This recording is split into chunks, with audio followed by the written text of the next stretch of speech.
Recording in progress.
Kailan kami ng punta?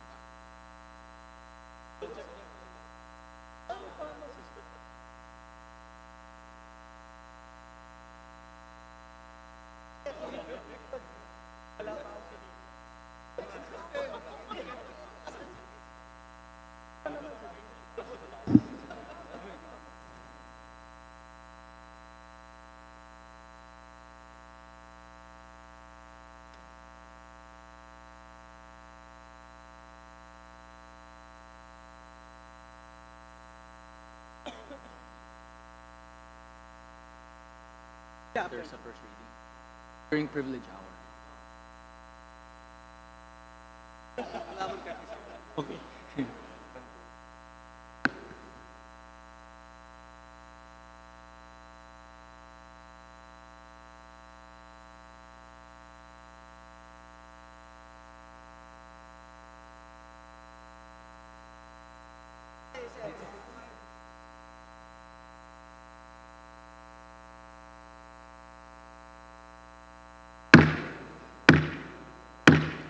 The session is now called to order. Please stand for the singing of the national anthem.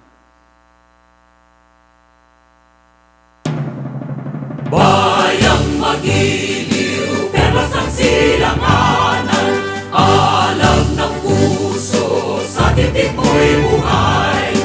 Lupang hinirang, duyan ka ng magiting, sa manlulupit, di ka pasisingil, sa dagat at bundok, sa simoy at sa langit mong bakaw, may nilang ang tula at awit sa paglayang minamahal.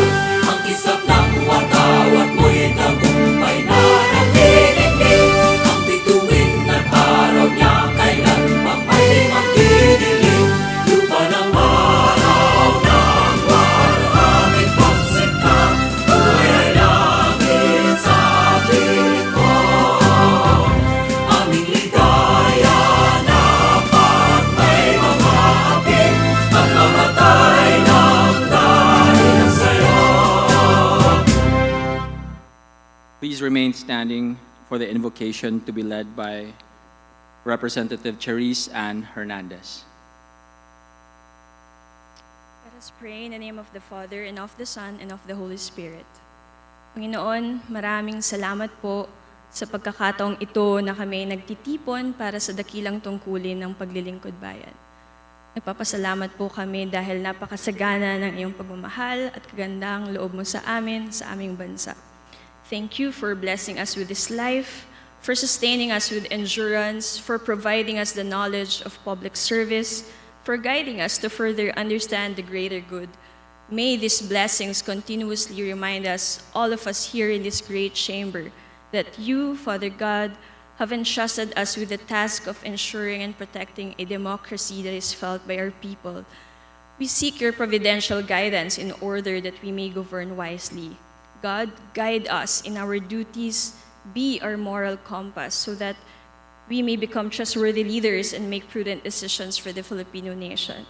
That every time we take podium or we hear the hitting of the gavel, remind us of our commitment to uplift the conditions of our people.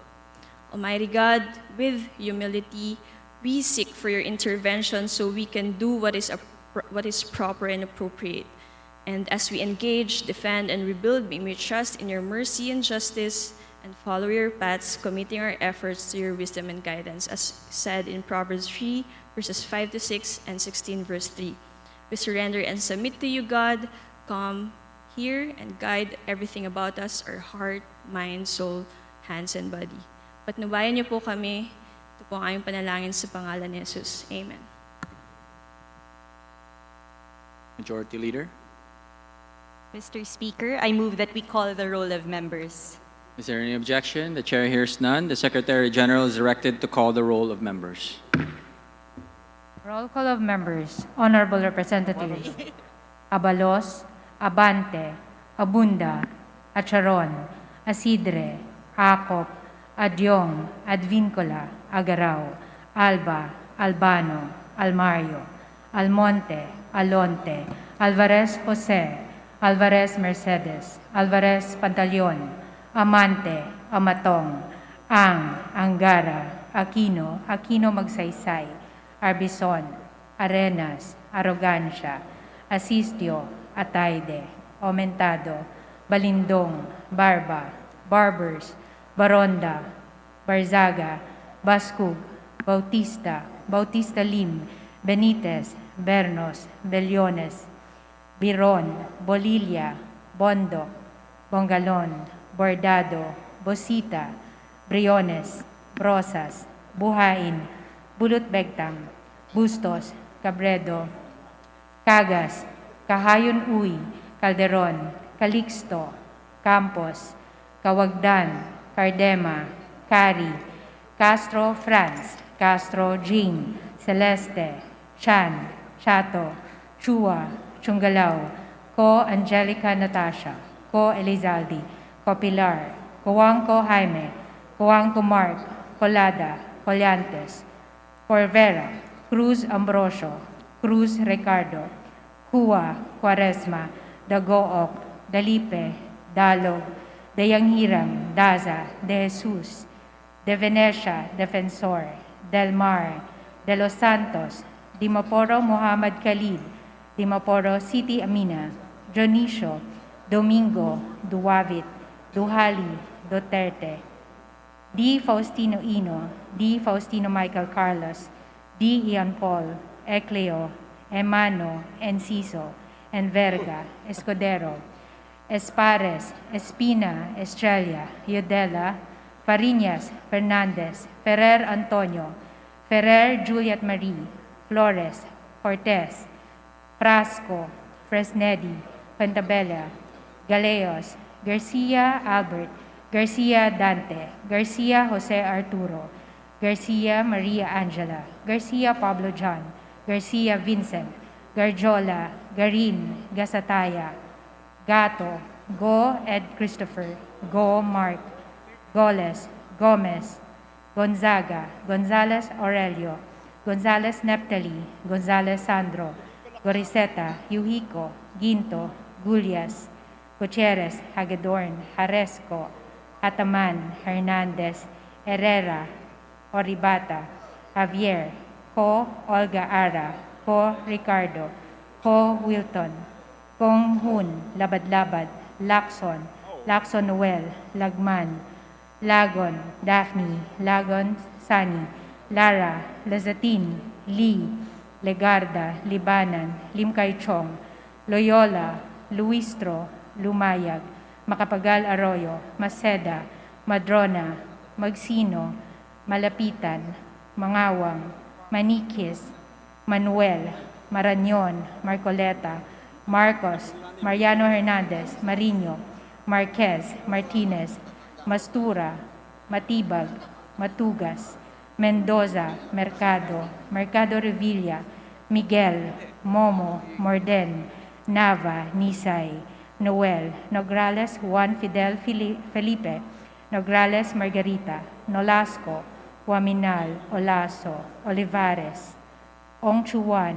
Ordanes, Ortega, Juano Dizon, Padiernos, Paduano, Paglas, Palma, Panaligan, Pancho, Panotes, Pascual, Peña, Pimentel, Plaza, Pleito, Primicias Agabas, Pumaren, Puno, Kimbo, Rama, Recto, Regencia, Revilla Brian, Revilla Ramon Jolo, Reyes, Rillo, Rivera, Robes, Rodriguez Teologio, Rodriguez Rufus, Roman, Romero, Romualdez Ferdinand Martin, Romualdez Yada Marie, Romualdo, Romulo, Roque, Sakdalan, Sagarbaria, Sakaluran, Salceda, Sali, Salimbangon, Salo, Salvame, Santos, Saulug, Silverio, Singson Richel, Singson Ronald, Singson Mihan, Solon,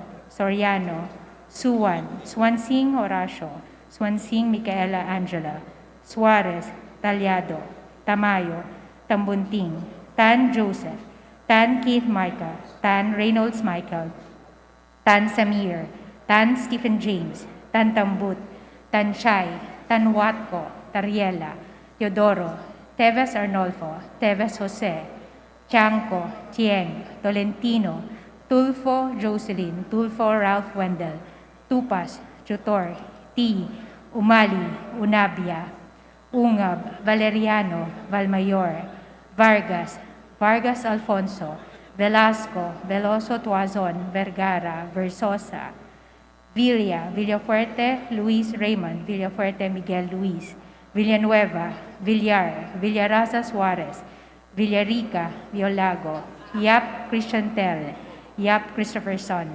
Yap Edvic, Yap Eric, Yu Divina Grace, Yu Jazel Victoria, Yulo, Zamora Amparo Maria, Zamora Maria Carmen, Zamora Isabel Maria, Zubiri.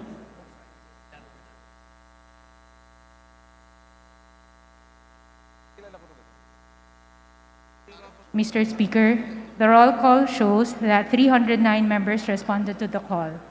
With 309 members responding to the call, the chair declares the presence of a quorum.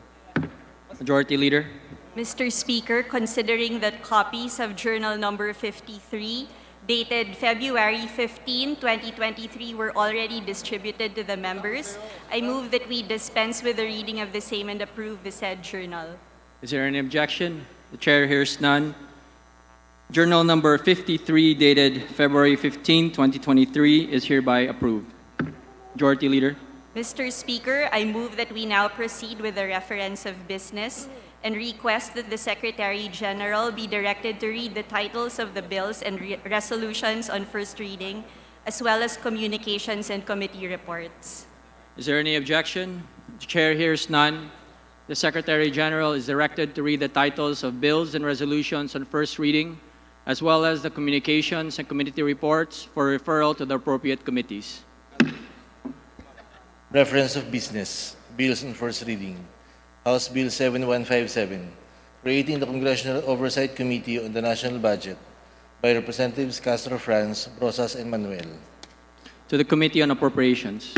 House Bill 7158, mandating the oversight and audit of government intelligence and confidential funds by Representatives Castro France, Brosas, and Manuel. To the Committee on Appropriations. House Bill 7159, declaring Lampinigan Island in the city of Isabela, Basilan as an ecotourism site by Representative Hataman. To the Committee on Tourism.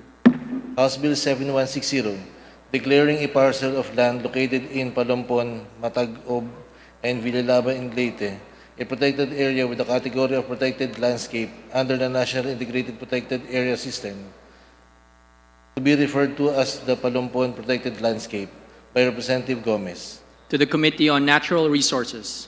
House Bill 7161, establishing a heritage zone within Bulacan, Bulacan by Representative Domingo. To the Committee on Basic Education and Culture. House Bill 7162, institutionalizing the International Coastal Cleanup in the Philippines, prescribing every second Sunday of September a National Cleanup Day by Representative Vargas. To the Committee on Ecology. House Bill 7163, creating the Special Mass Transit System Support Fund by Representative Vargas. To the Committee on Transportation. House Bill 7164, regulating the operations and imposition of fees for use of parking spaces and parking facilities in various establishments by Representative Vargas. 1 second.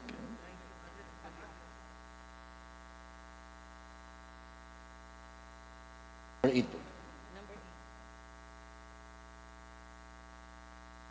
To the Committee on Trade and Industry. House Bill 7165, to promote the rights of nature in the Philippines by Representative Panaligan. To the Committee on Natural Resources. House Bill 7166, mandating the institutionalization of mental health services in education institutions by Representative Bautista Lim. To the Committee on Basic Education and Culture and the Committee on Higher and Technical Education. House Bill 7167, to protect and promote the rights of public transportation workers by Representative Bautista Lim. To the Committee on Transportation. House Bill 7168, to strengthen the practice of midwifery as a profession in the Philippines by Representatives Tutor and Gato. To the Committee on Civil Service and Professional Regulation. House Bill 7169, renewing for another 25 years the franchise granted to PEC Broadcasting Corporation under RA number 8685 by Representative Biron. To the Committee on Legislative Franchises. House Bill 7170, requiring all public telecommunications entities and internet service providers to increase service coverage and deliver a minimum standard for internet connection speed by Representative Hernandez. To the Committee on Information and Communications Technology. House Bill 7171, declaring January 24 as National Peace Day by Representative Hernandez. To the Special Committee on Peace, Reconciliation, and Unity. House Bill 7172, establishing a district office of the LTO in Ilog Negros Occidental by Representative Alvarez Mercedes. To the Committee on Transportation. House Bill 7173, establishing the Sipalay Test Training and Assessment Center in Sipalay, Negros Occidental by Representative Alvarez Mercedes. To the Committee on Higher and Technical Education. House Bill 7174, providing for the establishment of the Iligan City District Hospital in Iligan City by Representatives Rehencia and Macapagal Arroyo. To the Committee on Health. House Bill 7175, creating one additional branch of the Regional Trial Court in Negros Occidental with a seat in the city of Sipalay by Representative Alvarez Mercedes. To the Committee on Justice. House Bill 7176, granting tax exemptions to micro, small, and medium tourism enterprises to ensure their business recovery in a post-COVID-19 economy, by Representative Roman. To the Committee on Ways and Means. House Bill 7177, providing for the establishment of Creative Industries Investment Plan Act of 2023, by Representative Roman. To the Special Committee on Creative Industry and Performing Arts. House Bill 7178, providing for enhanced protection, security, benefits, and incentives for news and media workers, by Representative Roman. To the Committee on Labor and Employment. House Bill 7179, providing for the Bill of Rights and Obligations of Taxpayers, creating the Office of the National Taxpayer Advocate, by Representative Garcia Dante. To the Committee on Ways and Means. House Bill 7180, providing for enhanced benefits, welfare, and reintegration of repatriated Filipino migrant workers in the Filipino workforce, by Representative Roman. To the Committee on Overseas Workers Affairs. House Bill 7181, strengthening further the powers and functions of the Authority of the Freeport Area of Bataan, by Representative Garcia Maria Angela. To the Committee on Economic Affairs and the Committee on Trade and Industry. House Bill 7182, providing for an exemption on payments for basic utility services during disasters and other emergencies, and granting the right to avail a one-year lifeline for all unemployed and individuals who lost their source of income due to disasters and emergencies, by Representative Roman.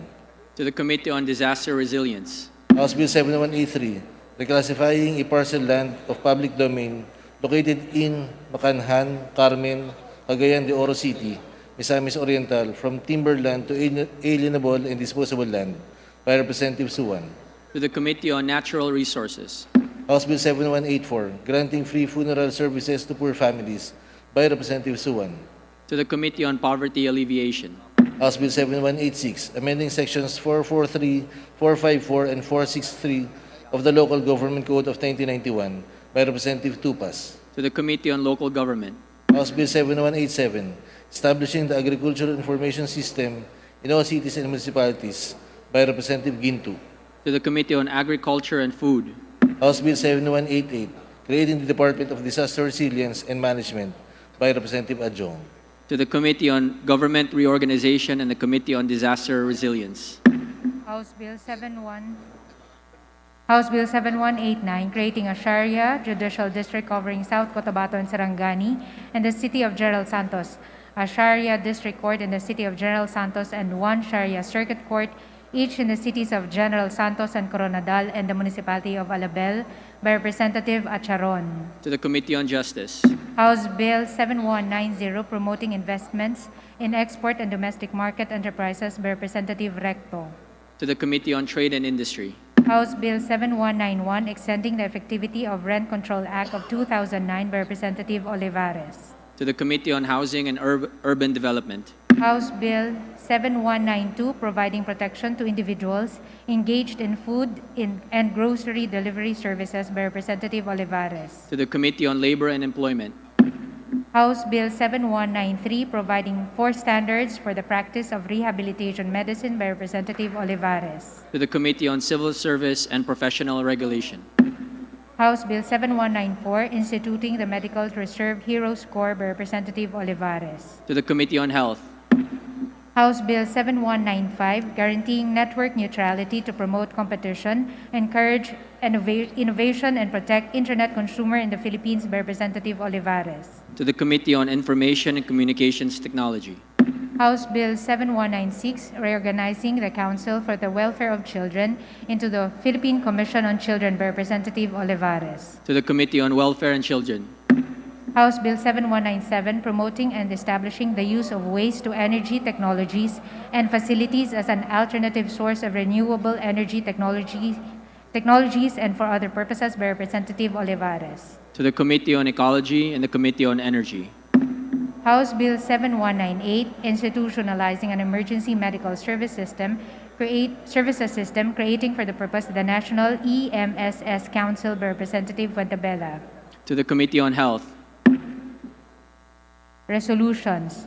House Resolution 775, expressing the compassion and deepest empathy of the House of Representatives to the victims of the recent earthquake in Turkey and Syria, by Representative Plato. To the Committee on Rules. House Resolution 776 calling the Committee on Dangerous Drugs to conduct an investigation on the proliferation of illegal buy-bus operations that involve the officers of PNP Regional Office 4A by Representative Acop. To the Committee on Rules. House Resolution 777 directing the House through the Committee on Civil Service and Professional Regulations and the Committee on Local Government to conduct an investigation in the imminent mass layoff of government employees due to proposed full devolution of functions of the executive branch to the local government by Representatives Castro France, Brosas, and Manuel. To the Committee on Rules. House Resolution 778 urging the Committee on Natural Resources to conduct an inquiry into the gaps and inconsistencies of land use and environmental management laws and subsequent misuse and abuse leading to gross soil, water, and air pollution in forest lands, watershed, and buffer zones in Palumpon, Leyte by Representative Gomez. To the Committee on Rules. House Resolution 779 urging the DFA to establish a consular office in the province of Bukidnon by Representative Alva, Flores, Zubiri, and Roque. To the Committee on Foreign Affairs. House Resolution 780 in defense of former President Rodrigo Roa Duterte, the 16th President of the Republic of the Philippines, against the investigation and/or prosecution by the International Criminal Court by Representatives Macapagal Arroyo, Lazatin, Gonzales Aurelio, Bondoc, Hagedorn, Olivares Martinez, Rama, Corvera, Villa, Matibag, Dimaporo, Muhammad Khalid, Pimentel, and Primicia Sagabas. To the Committee on Justice. House Resolution 781 strongly condemning the pointing of military-grade laser by the Chinese Coast Guard vessel at the Philippine Coast Guard crew aboard BRP Malapascua near Ayungin Shoal, and urging the House Committee on Foreign Affairs to conduct an investigation on such incident by Representatives Brosas, Castro France, and Manuel. To the Committee on Rules. House Resolution 782 directing the House through the Committee of Transportation to conduct an investigation on the implications of the conversion of protected bike lanes along Ayala Avenue into sharrows and alleged systematic removal of protected bike lanes nationwide by Representatives Castro, France, Brosas, and Manuel. To the Committee on Rules. House Resolution 783 directing the House through the Committee on Health and Committee on Public Accounts to call for the effective implementation of the Magna Carta of Public Health Workers and for the grant of back wages to all public health workers deprived of their right to equality in salary scale as mandated under Section 19B of the same by Representatives Castro, France, Brosas, and Manuel. To the Committee on Rules. House Resolution 784 commending and congratulating world-class Filipino powerlifter Joyce Gail Reboton for winning first place in the Asian Equipped Powerlifting Championships held in Dubai, United Arab Emirates by Representative Solon. To the Committee on Youth and Sports Development. House Resolution 785 urging the House through the Committees on Agriculture and Food and Labor and Employment to conduct a joint inquiry on the closure of CADP and its effects on the sugar planters and workers in Batangas by Representatives Brosas, Castro, France, and Manuel. To the Committee on Rules.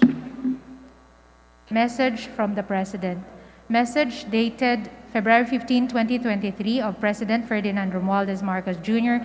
to the House Speaker Ferdinand Martin Romualdez, certifying the necessity of the immediate enactment of Senate Bill 1849.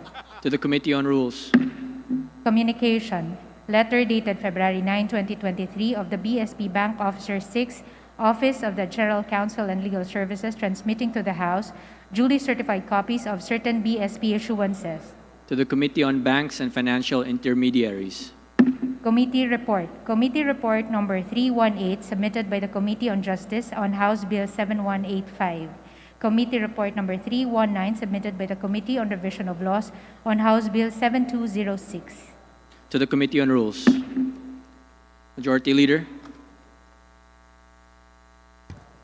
Mr. Speaker, before we proceed with the privilege hour, may we request that we acknowledge the guest of the Honorable Christopher Son Coco M. Yap, his visitors from Southern Leyte, namely Danilo Angkoy Jr., Gracie Lumandog, Mary Grace Lumandog, Honey Queen Estorque, and Jessie Basas. To the guests of Representative Congressman Coco M. Cap, welcome to the House of Representatives.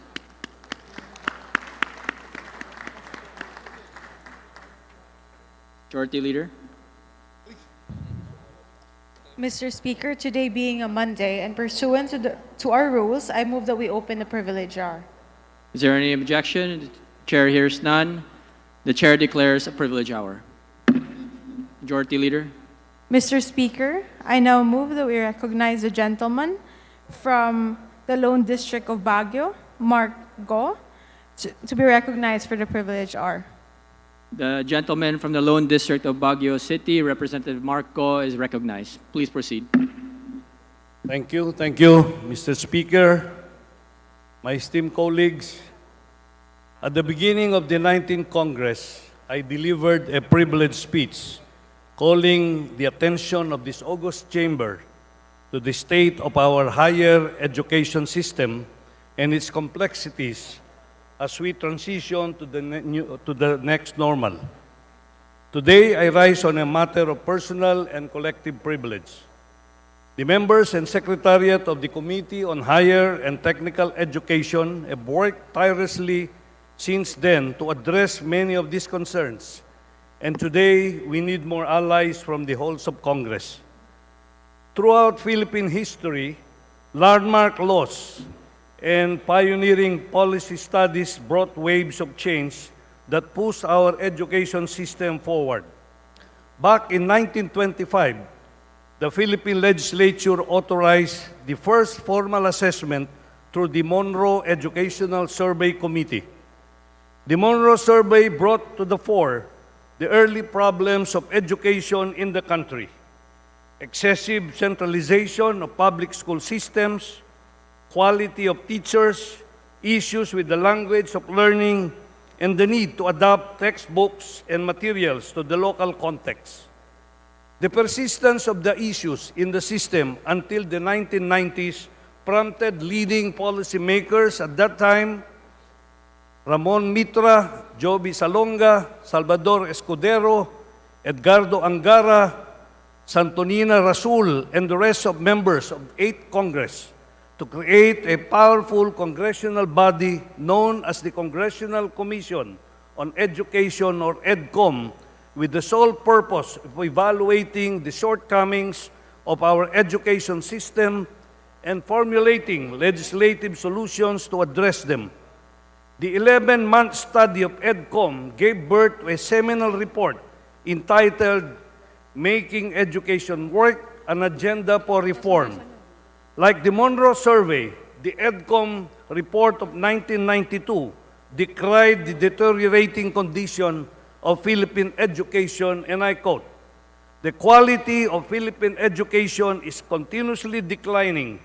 Our elementary and high schools are failing to teach the competence the average citizen needs to become responsible, productive, and self-fulfilling. Colleges and technical vocational schools are not producing the manpower we need to develop our economy. Graduate education is mediocre. It does not generate the research-based knowledge we need to create more jobs and to raise the value of production," unquote. Unfortunately, Mr. Speaker, distinguished colleagues, after 98 years since the Monroe Survey and 32 years after the last EDCOM, obstacles and problems remain the same, if not more extensive. In 2019, the Food and Nutrition Research Institute released a study that showed 1 of the 3 children under 5 are stunted, meaning they are not growing and developing to the average size of the typical Filipino child. 1 out of 5 children under 5 is underweight. This has significant implications for their capacity to learn. Malnutrition directly affects brain development. According to the 2022 State of Global Learning Poverty, 99.9% of 10-year-old Filipino children cannot read and understand simple text. Our score ranks one of the lowest in ASEAN, next to 97.7% of Laos, Indonesia, a country twice our population fared better at 52.8%. As we all know, reading is a gateway to so many other skills and competencies in school, at work, and ultimately in life. With this skill, our children will be able to succeed. In 2019, results of international assessments for learning also reflected the Philippines at the bottom for reading, science, and mathematics. A 2021 World Bank study that looked at the quality of learning outcomes showed that our senior high school grade 12 graduates only with the proficiency level of grade 6 student. Philippine Business for Education boldly declared that the Philippines is experiencing a learning crisis, a crisis that had been looming pre-pandemic and was exacerbated by the pandemic. Our higher education paints a similar picture. According to the 4th Philippine Graduate Tracer Study, there are 4 telltale signs of job education mismatch among our graduates. Graduates feel that they did not sufficiently develop communication, critical thinking, and problem-solving skills. Secondly, only 70% of our graduates think their college degree is relevant to their first job. Third, less than half of them consider occupational skills learned in college as the main reason for landing their first job or current job. Lastly, around 1/4 think outdated skills keep them from getting a good job. This study also shows that only 49% of graduates of courses that require a professional license are employed in jobs that match their degrees. In its 2016 study entitled "Are Higher Education Institutions Responsive to Changes in the Labor Market?" the Philippine Institute for Development Studies tells us there is a shortage of college graduates in the fast-growing service sectors. Our education curriculum is no longer responsive to the demands of industries and businesses operating in this global economy. CHED has consistently encouraged incoming students to enroll in courses like agriculture, engineering, information technology, teacher education, and health services. However, it can be observed that in reality, 25% of college students finish a degree in business administration, while only 3% of graduates studied agriculture. The recent study shows that about 40% of employed Filipinos have academic credentials beyond what is needed in their jobs. These individuals, however, earn only 5% of more finishing their studies despite being relatively over-educated for their positions. As we address these issues, we must think, and not just about today, but the future. We are now facing unparalleled technological advances as the 4th Industrial Revolution unfolds. It has created technologies that we previously thought to be unthinkable. Automation, the Internet of Things, and artificial intelligence have led to profound transformations in many areas of life. Digital transformation of production and the rise of capital digital platforms has changed the skills an employer seek and how people work. With the enormous task ahead of us, we cannot help but ask ourselves, why are things still the way they were? What can we do differently this time to ensure our nation and its youth succeed? No student must be left behind, not only in terms of access to schooling, but quality of education they receive. Every Filipino student must be equipped with the competencies that will enable them to attain their deepest aspirations, improve their lives and the lives of their loved ones, and become productive citizens of this country. Mr. Speaker, distinguished colleagues, I'm deeply honored to be standing alongside leaders and policymakers who acknowledge the critical role in passing laws that would help elevate the status of our country's education system. We have Representative Roman Romulo, the esteemed chairperson of the Committee on Basic Education, who alongside our Senate counterparts championed the passage of Republic Act 11899, creating the second Congressional Commission on Education, or EDCOM-2. At times like this, with the prevalent dismal figures of our education system in a pandemic situation, perhaps we can all take the cue and cure from the saying, the greatest gift we can offer each other is a second chance. EDCOM-2 takes the lead from the first EDCOM. In June of 2022, under Republic Act 11899, we created a similar congressional body whose sole purpose is to study the many ills of our education system and craft concrete legislative solutions to cure them. The tall orders of the EDCOM-2 are: 1, set specific, targeted, measurable, and time-bound solutions. 2, develop a more holistic, harmonized, and coordinated education ecosystem. 3, prioritize the adoption of digital transformation in education and the use of science, technology, and innovation through the promotion of digital literacy and development of critical thinking, problem solving, and other related core competencies at par with global standards. 4, promote the development of 21st century skills.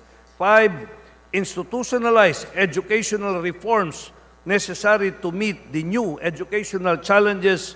And 6, recommend the adoption and institutionalization of relevant and meaningful assessment tools. The EDCOM-2, which this representation is part of, shall undertake an exhaustive assessment of our country's education system.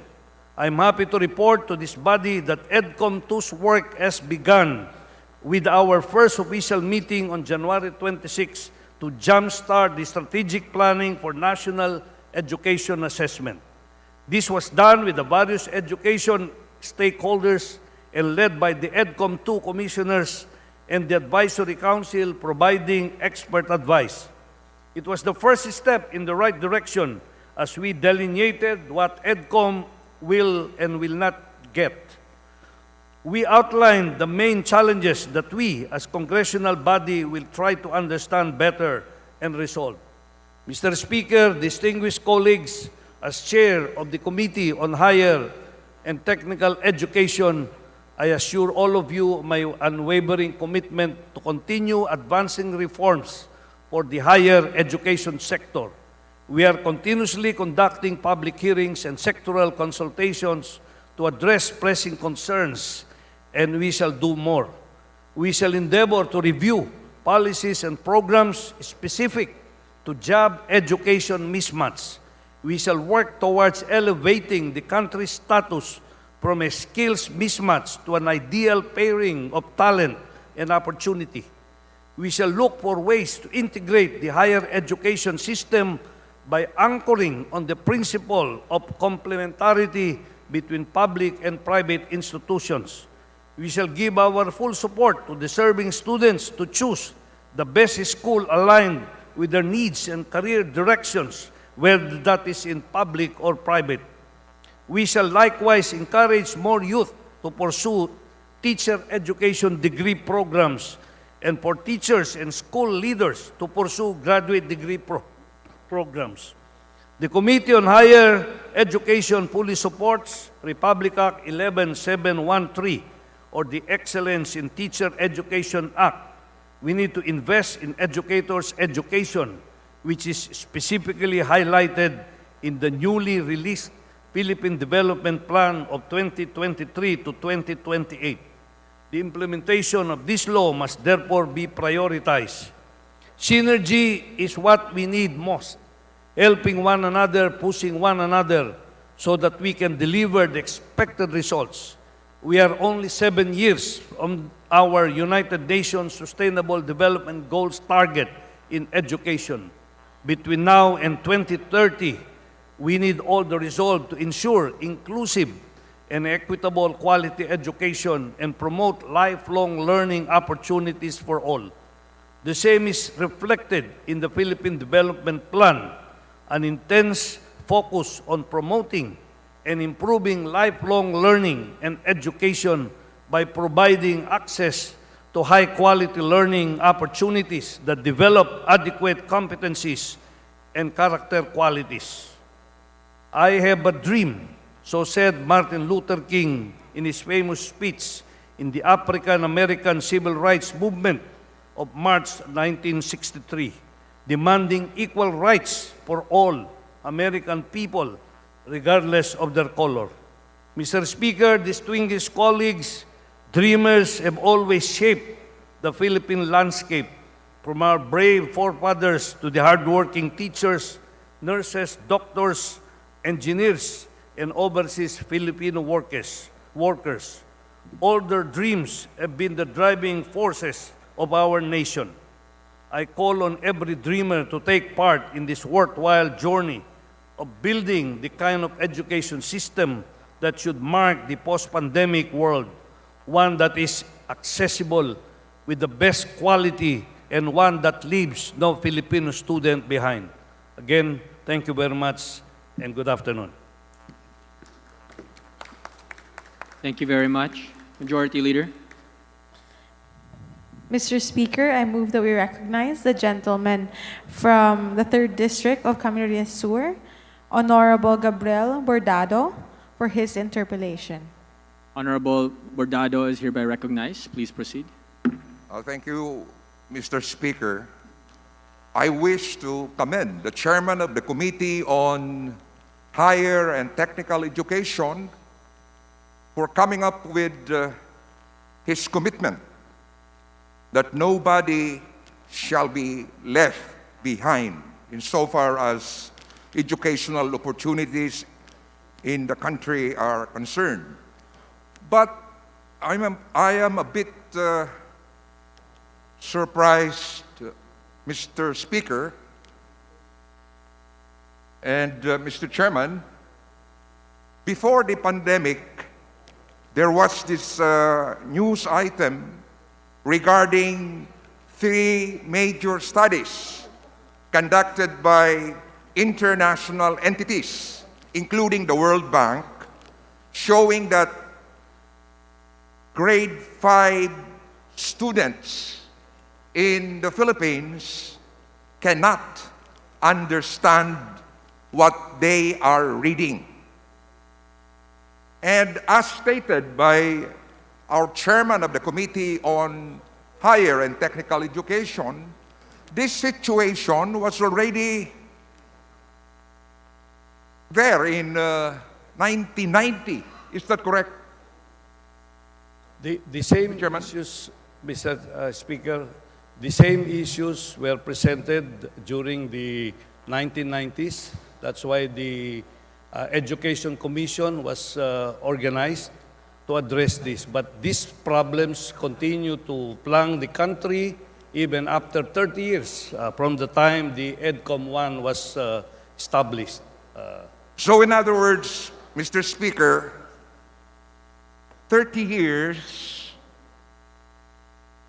up to now, since 1990 and up to now, we still have the same problems.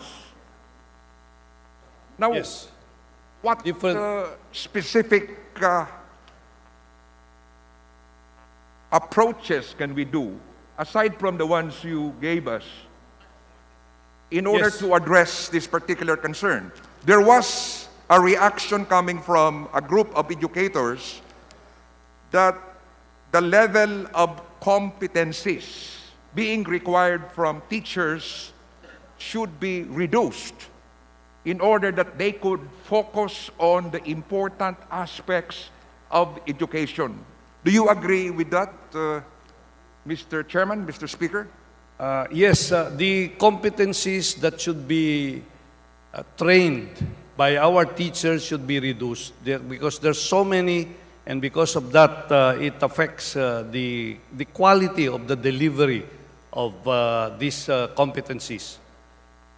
So I do believe, Mr. Speaker, that we have to focus on that particular aspect, reducing the levels of competencies being required from teachers. No, it's not the competencies of teachers that should be reduced. It's basically the competencies that we would like to impart to our students. There are so many, and because of that, we don't have, the results shows otherwise. Yeah, precisely, Mr. Speaker. I am referring to the level of competencies expected from the students. So we have to reduce this. Yes, definitely, we should.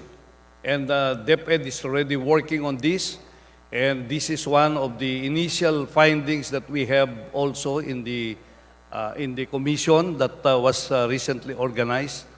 And this is one of the items that we will work on as a commission.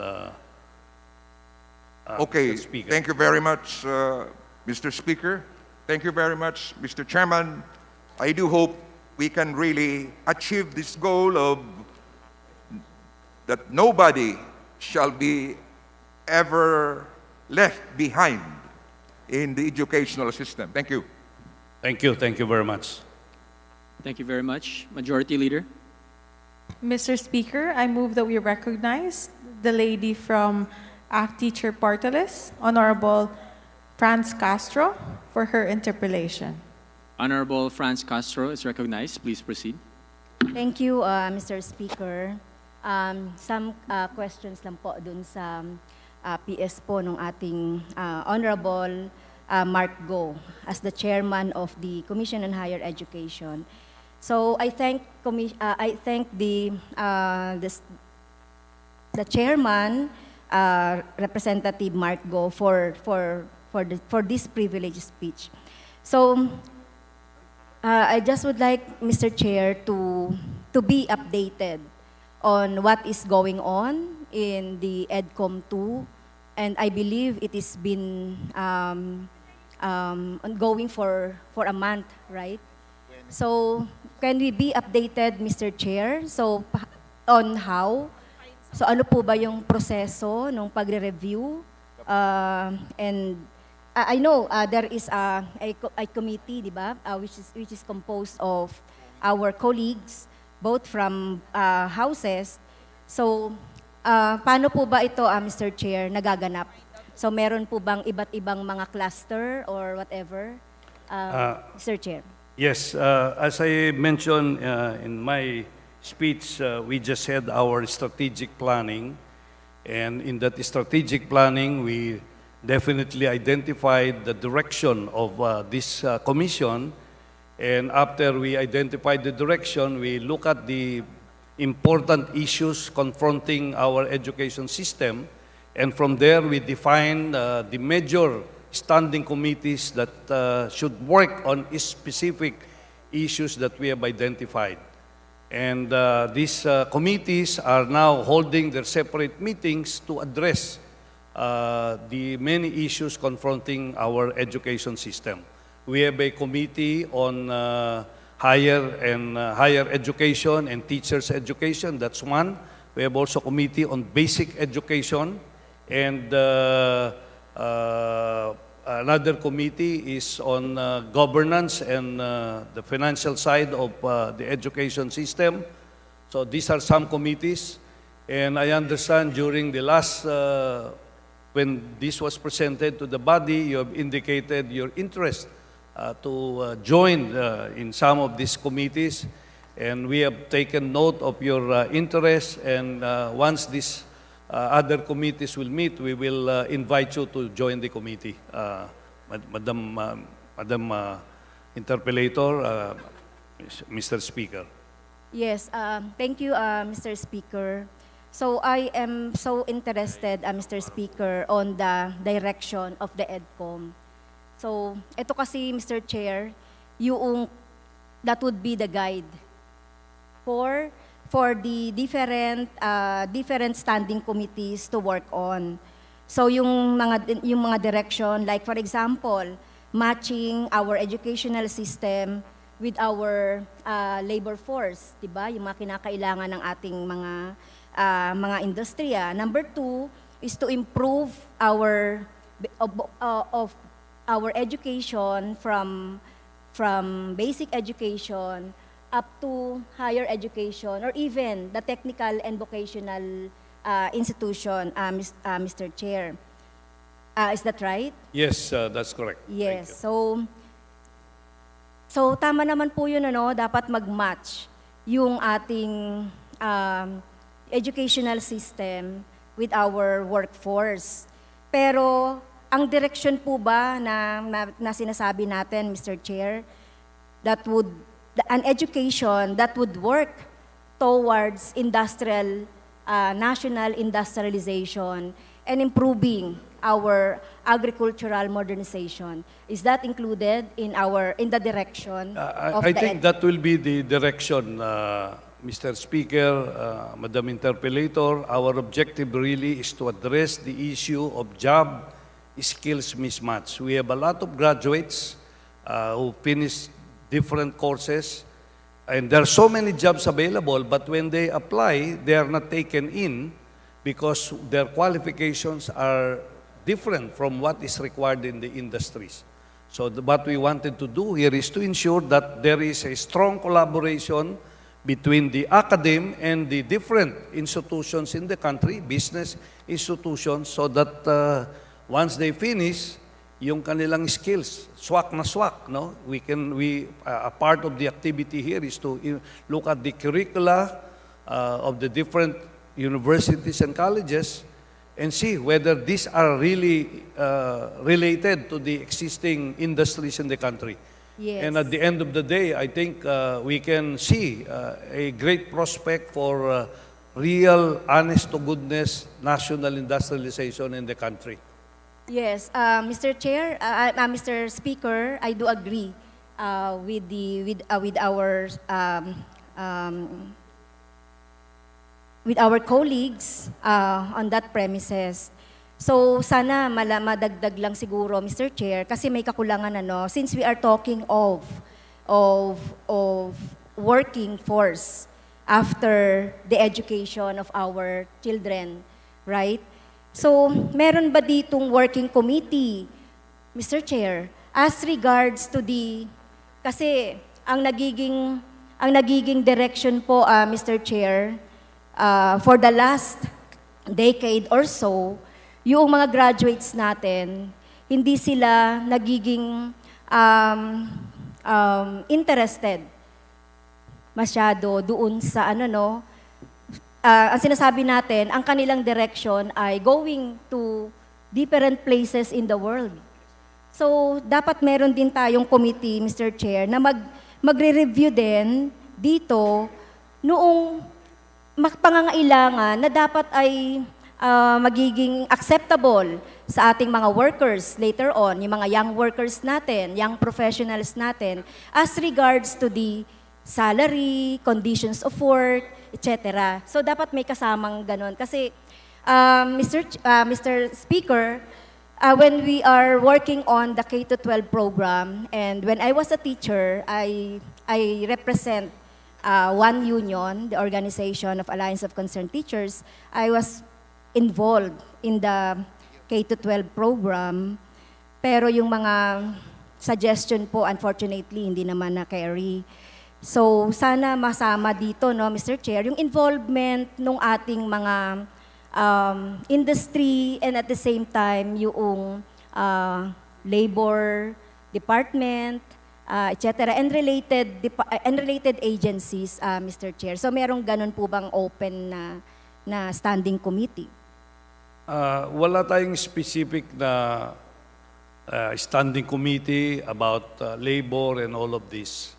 But definitely, once we discuss these issues, it's important, as you suggested, we need to get these people involved, either in the standing committee level or even probably in the advisory council level. Yes. Thank Because you. definitely it's important. Once we improve the job skills mismatch, we can be assured that it will affect not only the working conditions in the company, but even the salaries and wages of people working for these different companies. Thank you for that openness, Madam Sponsor Mr. and Speaker. Madam Interpellator and Mr. Speaker. So last question na po. What would be the time frame of this EDCOM?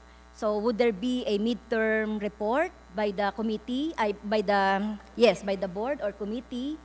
And how long would this EDCOM would finish? Well, yung mga job? in accordance with the law that we have passed here in Congress, this EDCOM will be good for 3 years. But we want to finish everything, the work, in 1 year's time.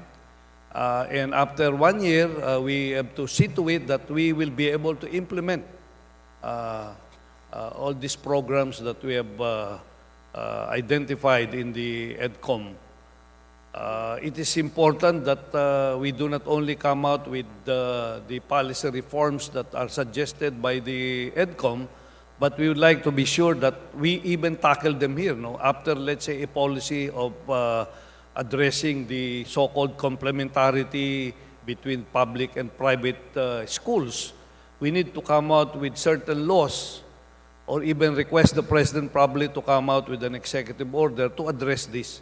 So, yun yung ano natin. So, this will be a resource entity of Congress in passing legislative measures that will address these problems. Okay, thank you, Mr. Speaker. So, sana po, no, in our term here in Congress, makita natin kahit papaano yung results and the implementation nitong EDCOM recommendation, Mr. Chair. So last question. Is there a possibility po na when, for example, yung mga CSO na hindi naman na-include dito sa EDCOM na ito, is there an opening na pwede po silang makasali, Mr. Chair? Like the teachers union. Just for your information, just this morning I received a letter from various groups asking me if they can participate in the deliberation of the Education Commission. And I think the committee or the commission is open to that. We just have to specify the interest of these individuals and organizations, and we will fit them where they can participate in the various standing committees deliberations. Yes, thank you, Mr. Speaker, because my union, yung pinanggalingan ko po ay interested to know yung proseso po and strategy ng EDCOM 2. Thank you, Mr. Speaker. Thank you, distinguished sponsor. Thank you very much, Madam Interpellator, Mr. Speaker. Thank you very much. Majority Leader. Mr. Speaker, I move that we refer the speech of Honorable Mark Go to the Committee of Rules for its appropriate action. Is there any objection? The chair hears none. The privileged speech of Honorable Mark Go is hereby referred to the Committee on Rules. Majority Leader. Mr. Speaker, I now move that we recognize the lady from ACT Teacher Party List, Honorable Franz Castro, to avail of the privilege. The Honorable Lady from ACT Teachers Party List, Honorable Representative Franz Castro, is recognized. Thank you again, Mr. Speaker. Magandang araw, Ginoong Speaker, sa mga kapwa ko kinatawan at sa ating mga kababayan. Nakakalungkot na bukod sa krisis sa edukasyon at kalusugan, mayroon na ring krisis sa pagkain.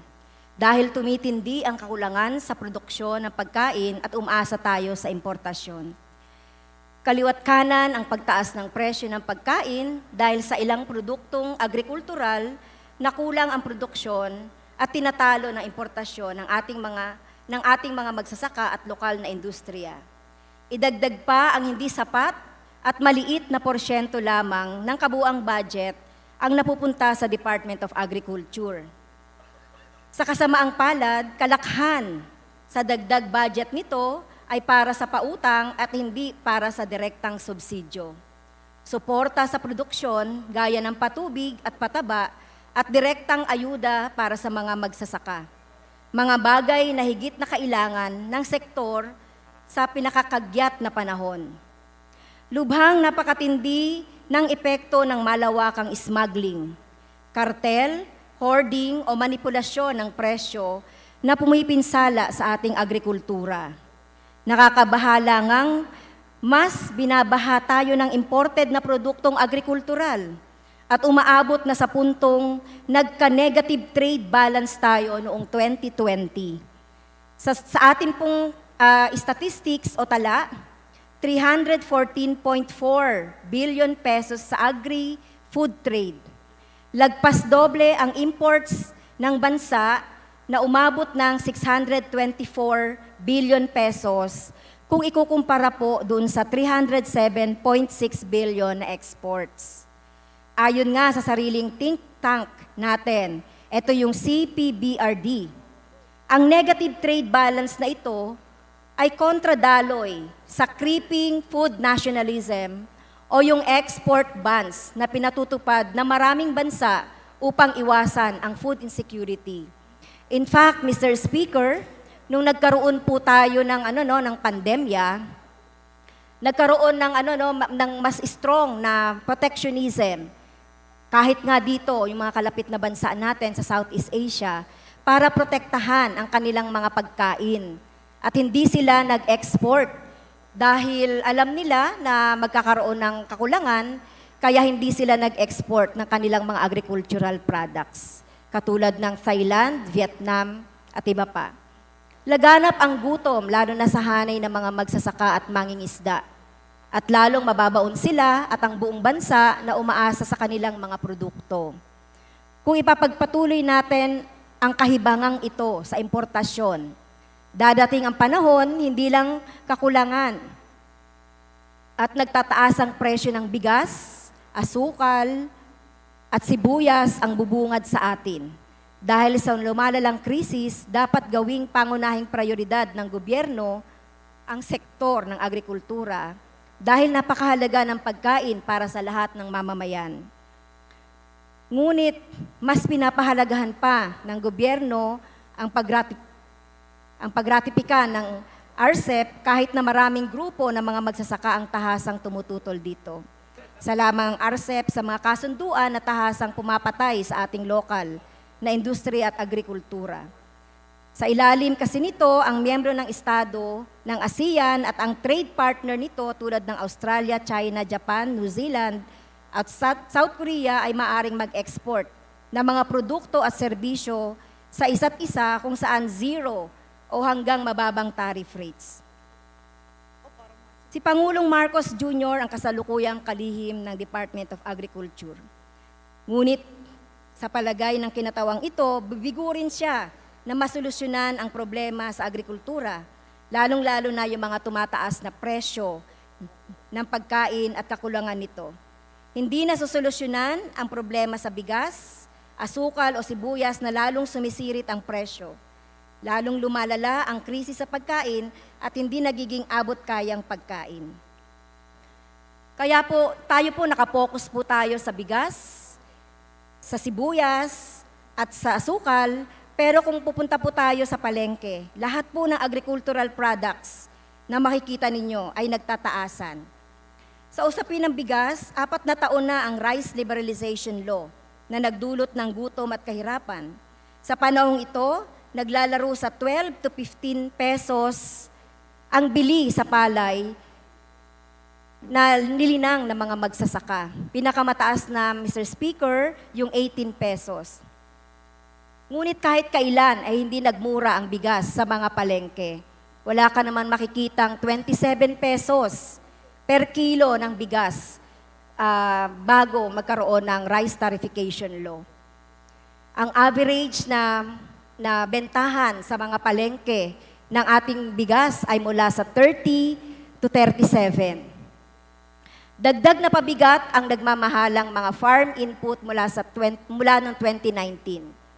Ayon sa Kilusang Magbubukid ng Pilipinas or KMP, ang abono mula sa 800 pesos ay naging 3,000 pesos. Samantalang ang patubig mula sa 38 pesos kada litro noon ay 80 pesos na ngayon. Mula noon hanggang ngayon, importasyon pa rin ang tugon ng gobyerno. Dagdag pa ng KMP, 25 taon mula nang pinirmahan ang World Trade Organization na Agreement on Agriculture, 243 milyong dolyar na ang pagkalugi sa ating agrikultura. Hindi tayo makakapag-compete sa international habang hindi nasusuportahan yung ating mga magsasaka at sa kanilang produksyon. Maraming pamilya ang hindi na kayang kumain ng 3 beses sa isang araw. Kahit mismong magsasaka ay di na makabili ng pagkain. Nawawasak ang kabuhayan at iniiwang walang laman ang ating sikmura. Ang pagpapatuloy ng Rice Liberalization Law ay pagyurak sa karapatan sa kabuhayan at pagkain, lalong naibaon sa pagkakautang ang mga magsasakang walang halos kinikita sa panahon ng anihan. Bigo ang rice liberalization na pababain ang presyo ng bigas, kahit na bumabaha ang imported na bigas. Bagsak ang presyo ng palay habang napakataas ng gasto sa produksyon, gaya ng fertilizer, transportasyon at iba pa. Tumaas lalo ang import dependency natin sa bigas kahit may pagtaas sa local na production output. Sa kabuuan, ang patakarang rice liberalization na ipinagpapatuloy ng gobyernong Marcos Jr. ay higit pang nakapagpapalala sa krisis sa agrikultura at ang buong ekonomiya. At ngayon ay papasukin na naman natin ang RCEP. Dapat ganap na suportahan at palakasin ang lokal na produksyon ng pagkain sa pamamagitan ng agricultural subsidies. Patuloy na umasa ang gobyerno sa agricultural imports, imported na bigas, sibuyas, bawang, karne, gulay, at iba pang mga lokal na konsumo. Dapat gamitin ng Kongresong ito ang kanyang kapangyarihan sa pangangasiwa upang matukoy ang mga epekto ng liberalisasyon sa import at sa agrikultura. Ang mga dekada sa ilalim ng World Trade Agreement o agrikultura ay humantong sa pagkabangkarote sa agrikultura. Ang Administrasyong Marcos, ang ating Kongreso, ay dapat mag-isip ng 100 beses at tanggihan ang RCEP. Ito ay magreresulta lamang sa karagdagang pag-angkat ng dahan-dahang pumapatay sa ating lokal na industriya. So, no to RCEP, suportahan ang ating mga lokal na mga magsasaka at industriya. Maraming salamat, Ginoong Speaker. Thank you very much, Majority Leader. Mr. Speaker, I move that we refer the speech of Honorable Franz Castro to the Committee of Rules for its appropriate action. Is there any objection? The Chair hears none. The privileged speech of Honorable Castro is hereby referred to the Committee on Rules. Majority Leader. Mr. Speaker, may we request that the guest of the Honorable Sergio Dagook of APIC Party List be recognized. The guests are from the electric cooperatives in Region 8, namely Ellen Luz Loyola de la Peña, Dyson Barongo, Lynette Collianto Matira, Rochi Montaño Cagadas, Luisa K. Granada Barreto, Elvira M. Baluyo, Anne-Marie B. Miracap, Alan Ferrer, Alan Aner, Nisa May Lau, Sharon Karenge, Maria Floriliza T., Lemuel Lavenja, Zara Jane Custodio, and Paul Jason Dagama. The guests of Representative Sergio Dagook, the electric cooperatives of Region 8, welcome to the House of Representatives. Majority Leader. Mr. Speaker, may we also request that the following guest of the Honorable Siti Sahara by Dimple Mastura be recognized, namely Datu Kamlon Sangakala, Datu Ismael Bakwa, Aljon Ismael, Datu Nortan Bango, Datu Fides Abdullah, Datu Lakson Daud, and Datu Kadafi Taruyan. the guests of Congresswoman Bai Dimple Mastura, welcome to the House of Representatives.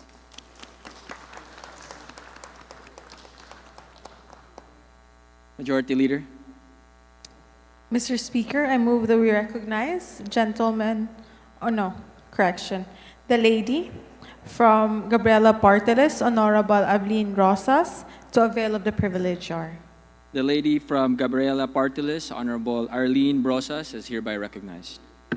Thank you, Mr. Speaker. Maraming salamat po, Mr. Speaker, mga kapwa kinatawan at sa lahat ng mamamayang nanunood at nakikinig ngayong hapon. Magandang araw po sa inyong lahat. February 14 marks the 4th anniversary of the enactment of the Republic Act 11203 or the Rice Liberalization Law. Sa pang-apat na taon ng pagpapatupad dito, pagkalugi lamang ang dinanas ng ating mga magsasaka. Malaya nitong pinapasok ang mga imported na bigas sa dahilang para bumaba umano ang presyo ng bigas sa pamilihan. Ang pagsasabatas ng Rice Liberalization Law na naglalayong lalong iliberalisa ang agrikultura sa ating bansa ay sinasabing overdue commitment na ng Pilipinas sa World Trade Organization or WTO. Sa unang taon pa lamang ng batas na ito, sumadsad na ang presyo ng palay na umabot ng 7 pesos per kilo noong 2019 to 2020. Hanggang ngayon ay napako na lamang ang farm gate price ng palay sa 10 piso hanggang 15 pesos kada kilo mula sa dati nitong presyo na 20 pesos kada kilo. Ayon sa datos ng Amihan at Bantay Bigas, tinatayang 261 billion ang inilugi ng ating mga magsasaka sa 4 na taon ng RLL. Napakataas nito kumpara sa 46.6 billion na taripang nakolekta mula sa RLL noong 2019 to 2021. Bumaha ng imported na bigas sa mga pamilihan. Tinagurian pa ngang world's biggest rice importer ang Pilipinas. Noong 2019, naitala ang pinakamataas na rice import dependency rate ayon sa PSA. 40 pesos to 50 pesos kada kilo ng bigas ang makikita sa mga pamilihan at napakadalang ng 38 pesos kada kilong bigas. Sa kabila ng pagkalunod natin sa imported rice, hindi bumaba ang presyo nito gaya ng pangako ng gobyerno sa pagsasabatas ng RLL. Todo-todong importasyon ang ginagawa ng gobyerno sa bigas at sa iba pang produktong agrikultural. Ang higit na nakikinabang sa importasyon ay ang pamahalaan at malaking importers, mga malalaking importers. Binubusog ng pamahalaan ang bulsa ng mga malalaking korporasyon. Dahan-dahang pinapatay ng RLL ang ating mga magsasaka na sa kalaunan ay papatay din sa ating ekonomiya, sapagkat labis na tayong nakasandig sa importasyon. Mula sa pagiging rice exporter at self-sufficient, naging import-dependent at export-oriented ang Pilipinas. Sa hulit-huli, ang mga magsasaka at mamamayang Pilipino ang nagdurusa. Sa kabila ng malalang sitwasyon, walang sapat na tulong na ibinigay ang gobyerno. Ayuda at production subsidy ang hinihingi ng ating mga magsasaka, ngunit pautang pa rin ang naging tugon ng gobyerno na lalong nagpalugmok sa kanila.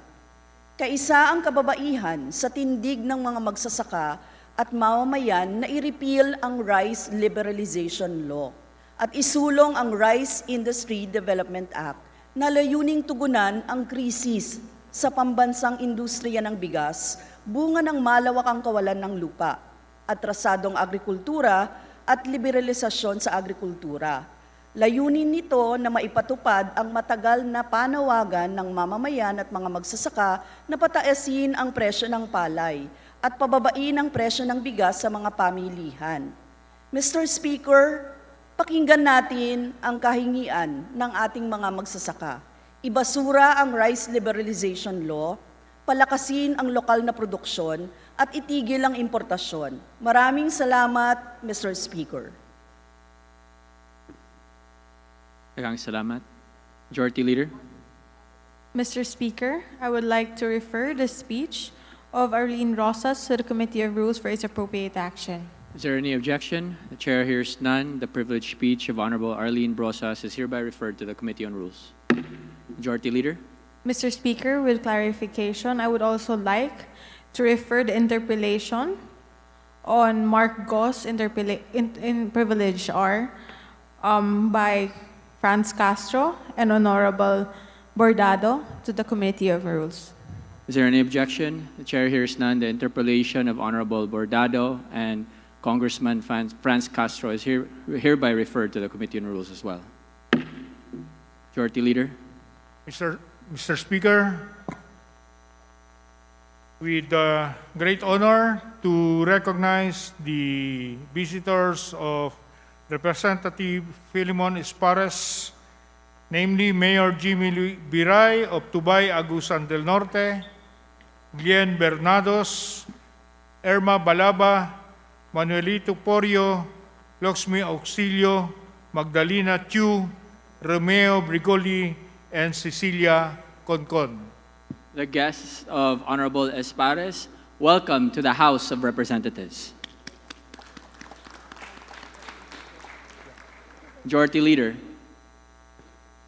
Another guest of the Honorable Raul Manuel, may I therefore request to acknowledge Viega Carmen Reyes of P3WD Party List, Olalia Lester of the same PW Party List, Pangilinan Kenneth, P3WD Party List, Ko Criselda, Autism Society of the Philippines, Sikam Cecilia, Autism Society of the Philippines, De Leon Luisa Iriga, Marikina PW Organization, De Leon Joey, President of Barangay Jesus de la Peña, PWD, Lagan Eljoy, Philippine Blind Union, and Bautista Elgin of Philippine Blind Union.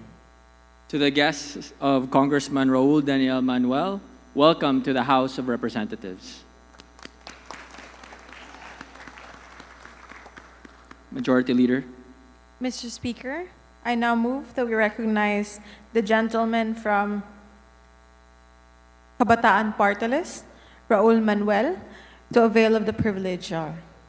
The gentleman from Kabataan Party List, Raul Manuel, is recognized. Please proceed. Magandang hapon, Mr. Speaker at mga kapwa mambabatas. I rise on a matter of collective privilege to support the representation of persons with disabilities. Tayo ay asembleya ng mga hinalal na kinatawan ng mga mamamayan para tanganan ang mabigat na responsibilidad na magsilbing boses nila sa mga mahahalagang pambansa at lokal na issue. Kritikal ang gampanin natin bilang Kongreso upang tiyakin ang demokrasya sa ating bansa, lalong-lalo na para sa mga sektor na kadalasan ay nahihiwalay at naisasantabi. Dito sa Kongreso, dapat manatili at mapalawak ang espasyo para sa tagisan ng mga ideya at diskusyon hinggil sa mga bago o alternatibong panukala. Ano paman ang mga opinyon o paninindigan ng isang nahalal na kinatawan, hanggat ito ay para sa kapakanan ng mga inaapi at ng nakararami, dapat itong pakinggan at huwag baliwalain. Bilang representante ng isang sektor na marginalized, alam natin kung gaano kaimportante para sa ating mga kinatawan ang pagtindig natin sa kongresong ito tungkol sa mga usaping nakakaapekto sa mga kabataan ngayon at sa hinaharap. Alam natin na karapatan ng isang sektor na kapag sila ay may inihalal na legal na representante sa Kongreso, ito ay makakaupo at makakalahok sa mga diskusyon, debate, at pagpasa ng mga batas at resolusyon na makakapagpabuti ng kalagayan ng sektor na iyon. Kasama po natin ngayong hapon sa plenaryo ang ating mga kababayang persons with disabilities. Sa Republic Act 7277 o ang Magna Carta for Disabled Persons, persons with disabilities are, and I quote, those suffering from restriction or different abilities as a result of a mental, physical, or sensory impairment to perform an activity in the manner or within the range considered normal for a human being. End of quote. Sa datos ng Philippine Statistics Authority, tinatayang halos 1.44 million ang mga Pilipinong persons with disabilities noong 2010. Sila po ay sektor na matagal na ring hindi nare-representa ng maayos sa ating pamahalaan. Matagal na nilang ipinaglalaban ang pagiging inklusibo ng infrastruktura, ng mga sistema, at ng mga pulisiya para sa kanilang may mga pisikal o mental na limitasyon. Ayon sa isang pag-aaral ng Coalitions for Change program, maraming local government units o LGU ang hindi pa nakakapagtatag ng kanilang Persons with Disabilities Affairs Office. Dahil sa mga nabanggit, sumuong sa halalang 2022 ang ating Persons with Disabilities at lumaban para magkaroon sila ng representasyon sa kongresong ito. Nakatanggap ang komunidad ng pamilya, pasyente at Persons with Disabilities Party List o mas kilala sa tawag na P3PWD Party List ng 384,060 votes sa nakaraang halalan at naiproklama ito ng COMELEC bilang isa sa mga nanalong party list. Ngunit sa kasalukuyan, magwawalong buwan na po, Mr. Speaker, na bakante ang pwesto ng P3PWD Party List dito sa Kongreso. Ang bawat buwan ng patuloy na kawalan ng kinatawan ng nasabing party list ay nagdudulot ng hindi mababawing disenfranchisement sa persons with disabilities. Also, delays in allowing a duly elected party list group to sit in Congress will weaken our collective mandate as representatives of the people and can erode public trust in our institutions. Labas na sa saklaw ng kapangyarihan ng COMELEC ang usapin matapos nitong iproklama ang P3PWD bilang isang nanalong party list. Kung meron mang issue kaugnay ng qualifications ng P3PWD party list pagkatapos ng eleksyon noong May 9, 2022, ang House of Representatives Electoral Tribunal o HRET na ang dapat magpasya.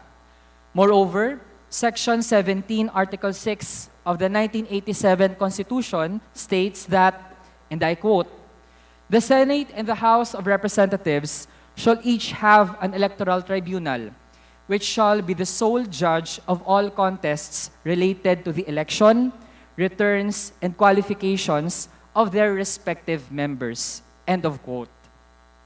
For a person to become a member of the House of Representatives, kailangan ang tatlong bagay: proclamation, oath of office, and assumption of office. Nakapag-comply dito ang P3PWD Party List. Na-proclaim ito noong June 22, 2022.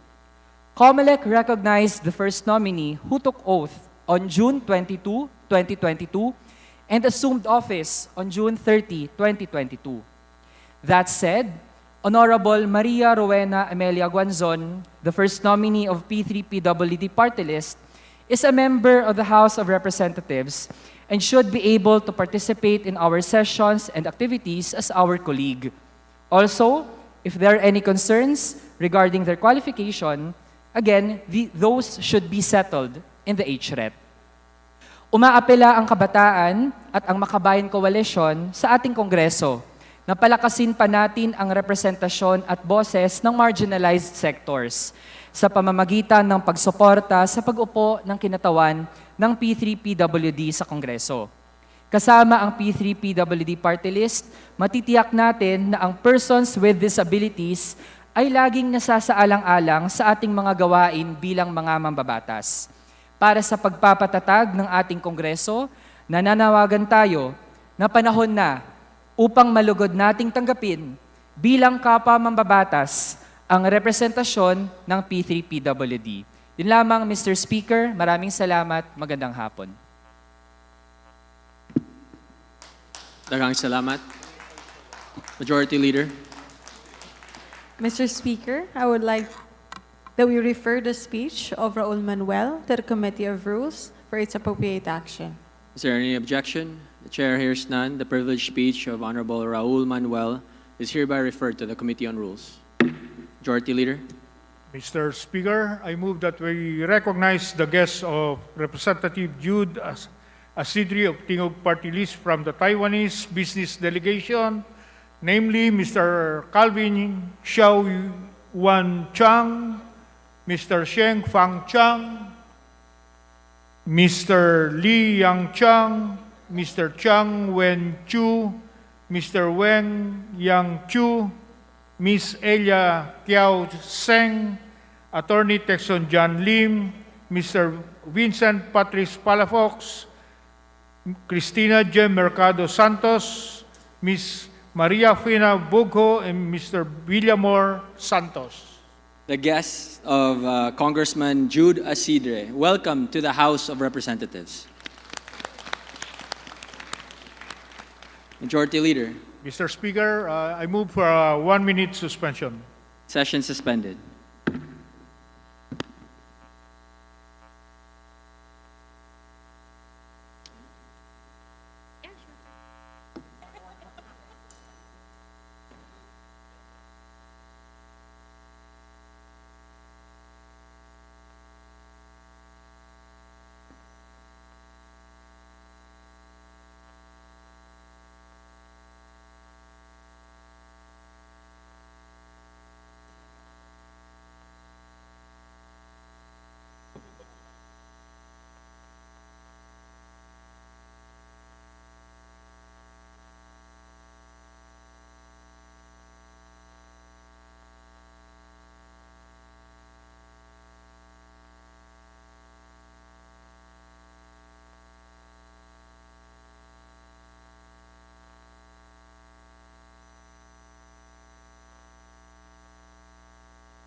That we terminate.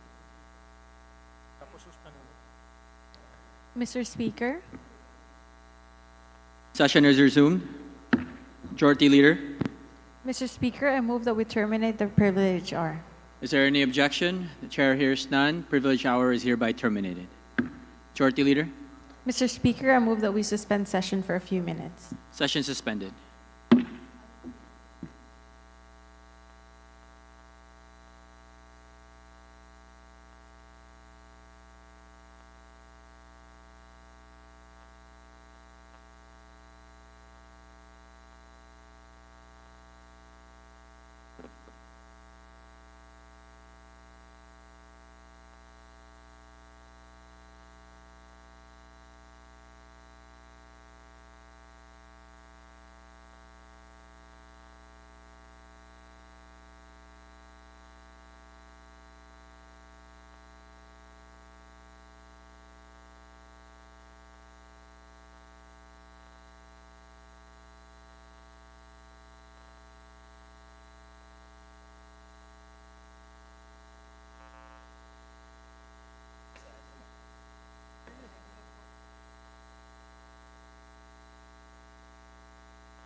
Session is resumed.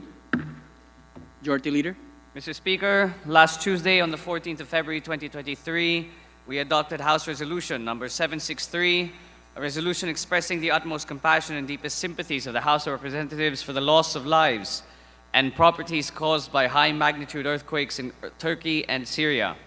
I move for the consolidation of a similar measure, namely House Resolution number 775 with House Resolution number 763. I so move. Is there any objection? Chair hears none. The motion is approved.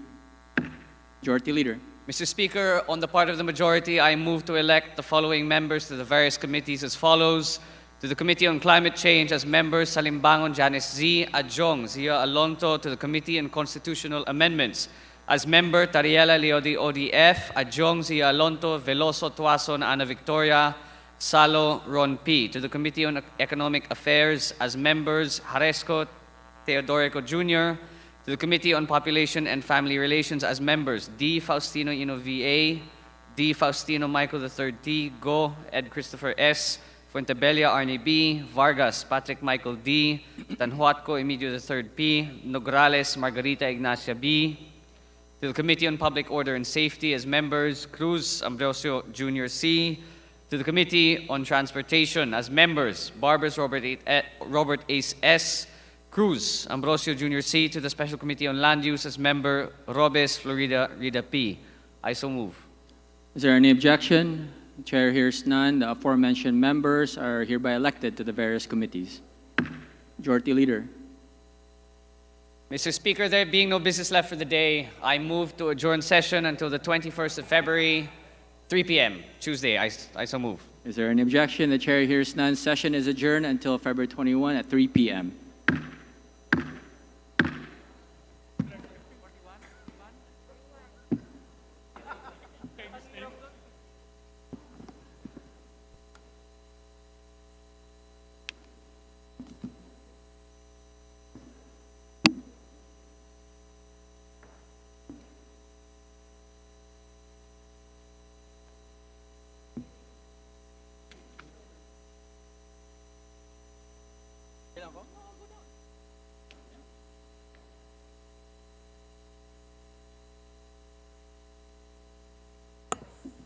Yes, ma'am. Opo, opo.